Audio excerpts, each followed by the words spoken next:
Hey, this is Tony here with Salt Strong, and we are back again talking about circle hooks. However, in this video, we're going to be talking about what types and sizes of hooks you should be using depending on the type of bait you're using. And we're really going to break it down between cut and dead bait and then live bait.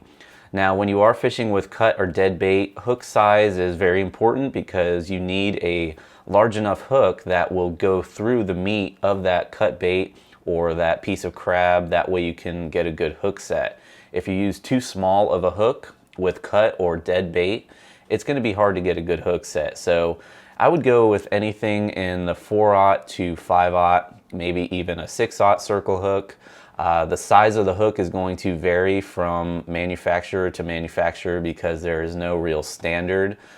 For example, a 5/0 Gamakatsu hook may be a little bit different in size than a 5/0 owner hook, but they're going to be very similar.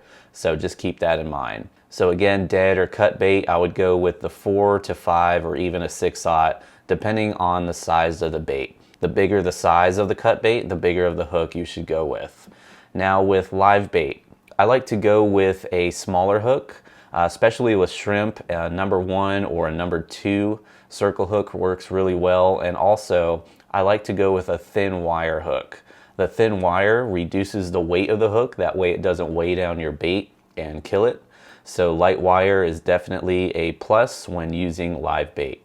Now, just like with the dead or cut bait, the size of the bait is going to determine the size of the hook. With smaller bait fish such as threadfin or finger mullet, these number 2, number 1, or a 1/0 circle hook would work really well. And then as you get into the bigger baits, the pigfish, the croakers, the bigger pinfish, they're a little bit more tougher, so you may need to go to a 3/0 or 4/0, or maybe even a 5/0, again, depending on the size of the bait.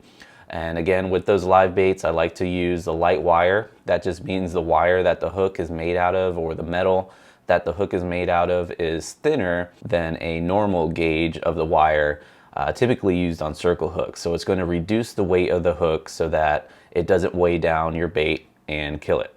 So those are some tips as far as choosing the type and the size of your circle hook. Again, it really comes down to the overall size and then also the gauge of the wire that the hook is made out of. If you're using cut or dead bait, the gauge of the wire doesn't really matter too much.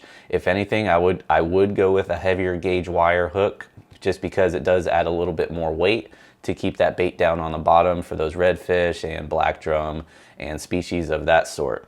And then if you're using live bait, go with that thinner wire and those smaller hooks. You would be surprised how many very large fish can be caught on these very small hooks. And then lastly, just as far as sizing goes, when you're looking at sizes of hooks, anything from a 1/0 up to a 2, 3, 4, 5, or 6/0, as those sizes get bigger, the hook size gets bigger. And then as you're going down, if you go below a 1/0, it starts to become a number 1, number 2, number 3, number 4. And as those sizes get bigger, the hook actually gets smaller. So I can give you a visual here just so you can see what the hook sizes mean as far as the number compared to the actual size of the hook.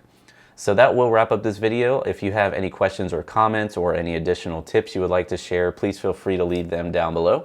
Until then, thanks for watching, and I'll see you on the next video.